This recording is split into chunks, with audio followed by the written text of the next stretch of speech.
গল্প জাদুর পাত্র। ছোট্ট বন্ধুরা, আজ আমি তোমাদের একটা জাদুর পাত্রের ঘটনা বলবো। একদিন এক কৃষক বাগানে মাটি কোপাচ্ছিল। এমন সময় সে কোদালের সাথে কোনো এক ধাতুর আঘাত হওয়ার শব্দ পেল। সে মাটির দিকে চাইতেই একটা ধাতুর টুকরো দেখতে পেল।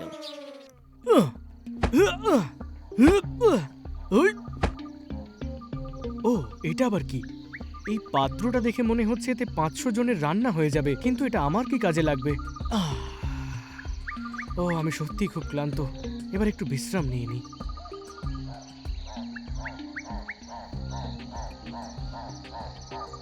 এ কি? আমি তো মাত্র একটা কোদাল এর মধ্যে রেখে চলে গিয়েছিলাম, এখন তো ১০০টা কোদাল হয়ে গিয়েছে। আজব ব্যাপার, কে এই কোদালগুলোকে এখানে রেখে গেল? আর এতগুলো কোদাল নিয়ে আমিই বা কি করব?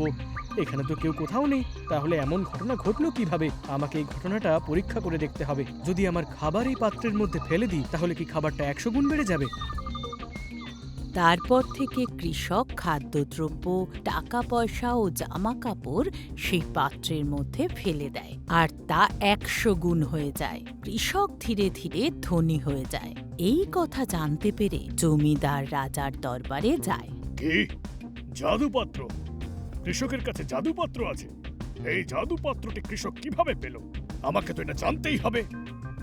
সৈন্যরা, এখনই গিয়ে ওই জাদুপাত্রটা উদ্ধার করে নিয়ে এসো।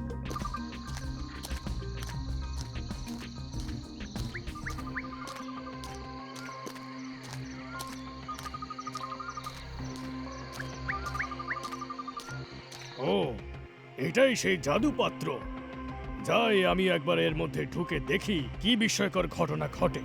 এই বলে রাজা জাদুপাত্রের মধ্যে প্রবেশ করল। জাদুপাত্রে প্রবেশ করার পর তিনি দেখলেন তাঁরই মতো আরো অনেক রাজা সেই পাত্র থেকে বেরিয়ে আসছে। এটা দেখে রাজা তো অবাক হয়ে গেল। সৈন্যরা, ওদের আক্রমণ কর। আমি রাজা। না, আমি রাজা। না, আমি রাজা। আমি রাজা।